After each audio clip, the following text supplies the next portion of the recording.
Real-life parallel parking in a tight space. Let's look at the black car in the video. It looks quite large. However, the driver easily maneuvers the car into the spot. How does he manage to park safely? Let's continue watching for the specific method. Let me roughly recreate the video scenario. Coach Jong will demonstrate for everyone. He breaks down this experienced driver's method and explains it in simple terms. Pay attention. First, get your car close to the parking spot. We'll use the same approach as the driver in the video to get close. Then move forward until your shoulder aligns with the rear of the other car, the front car's bumper. At this point, angle the car. Turn the wheel fully right and move forward to create an angle. Angling helps position our rear towards our spot, creating space. Next, shift into reverse. Straighten the wheels, then turn left about half a turn. Why turn only half a wheel while backing up? Because if you turn fully immediately, the right front of the car might scratch the other car during the turning arc. So we turn half first and check.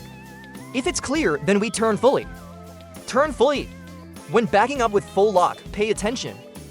While backing up, watch the right mirror. Make sure you see the rear cars. Front half.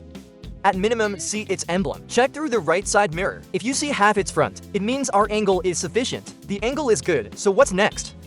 Once the rear angle is about right, straighten the wheels and stop. Then turn slightly to the right. Let's see. Turn right another half turn and observe. This helps guide our rear into the spot. Once the rear is completely inside, you can use the backup camera or adjust the mirror downward or check the mirror's lower edge to see if the front door handle is inside the spot. Any of these methods work to confirm the rear is inside. Once the rear is in, look. Turn fully right. Let's see everyone. For tight or regular parallel parking, the key is getting the rear inside first, judging by the spot's size and length. As long as the rear enters toward the back. If the rear is about to hit, turn fully left. Move forward a little. Remember, just a little, friends. If you go too far forward, the front distance becomes hard to control. Then turn fully right and reverse a bit. Adjust back and forth. Moving forward also corrects the opposite direction because the front is angled right. See, turn fully left. Move forward slightly. New drivers should adjust more, Adjust multiple times, small movements. When reversing, if the rear angles left, turn right. See, turn fully right and reverse. Then turn fully left and go forward.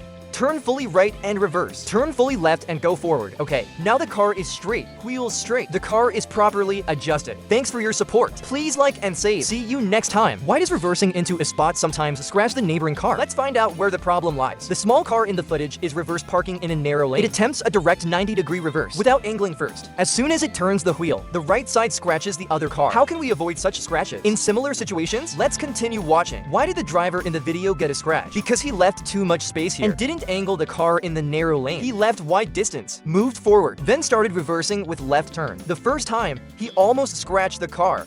Noticing it, he moved forward again.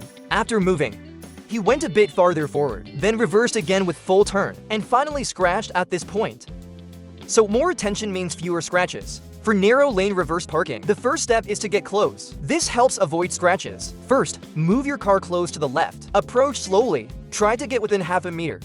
Then move forward. When the left mirror shows your parking spot entrance, in the mirror, you can see your spot entrance on the left. Then start angling slightly to the right. Turn half a wheel, or one wheel as you prefer. Less turn is better, right? See how our car angles out. Because the lane is narrow, a slight angle is enough. Through the left side mirror, see the neighboring car's front emerge. Then we use that front as a reference to guide us in. Now we can enter. Let's see. Turn slightly left. Turn left a little. The lane is narrow. Too much turn will cause the same issue as the driver in the example. In that case, the front would scratch. So we turn less. To keep the front turning arc small, check the left mirror for the gap. See if the gap is widening or narrowing. Let's see. Reverse with less turn first. Less. Turn half a wheel, or a bit more as you like. Try and observe. Check through our mirror. The space here is increasing. It's getting larger and wider, right? Then we can turn fully. When turning fully, what to watch for? Watch the right corner. Actually, carefulness is more important than skill in narrow lane reversing. You can always give up if you can't make it. But if you want to reverse in, be careful and observe here. Now, the car's front arc is moving outward, increasing distance, or getting closer to it. First, observe carefully, see? It's moving wider. Moving farther away, right? Then it's fine. as the car enters. The right rear is angled, left side is wide. Since it's wide and can't reverse in fully, we move forward to adjust in the opposite direction. Turn fully right and move forward once. Then turn fully left and reverse once. See, this side is still wide. It keeps being wide here. If the left is wide, move forward to adjust again. Turn fully right and move forward.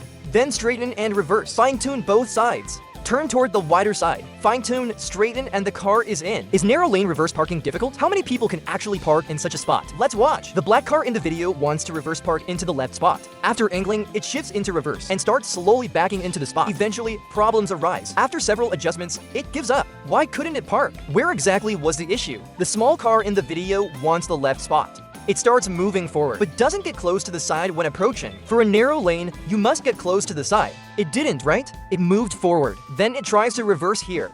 It turns left, but finds it won't work. Turning left would scratch the front here. So it moves forward to adjust again.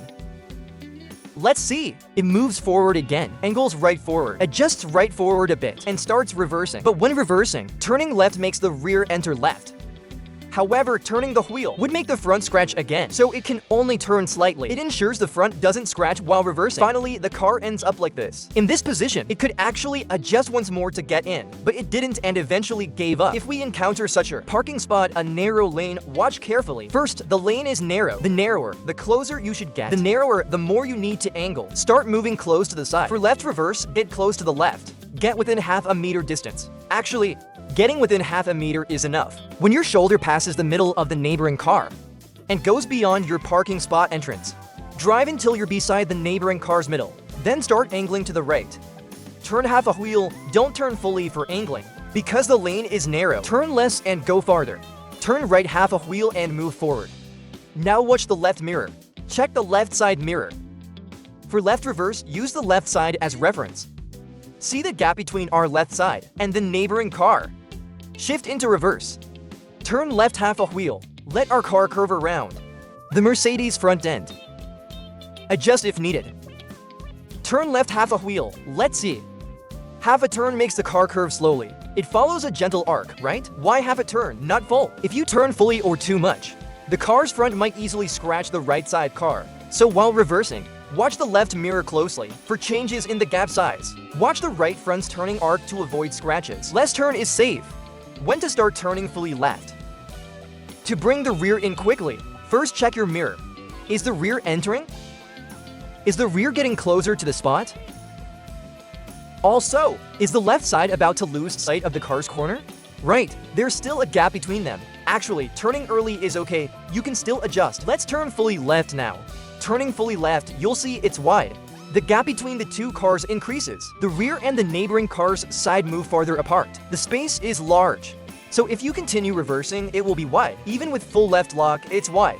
Then we should move forward to adjust. To narrow it, turn fully right in the opposite direction and adjust forward. Turn fully right and move forward slightly. Because the lane is narrow, for adjustment, moving forward with full lock is fine. Then turn fully left and reverse again.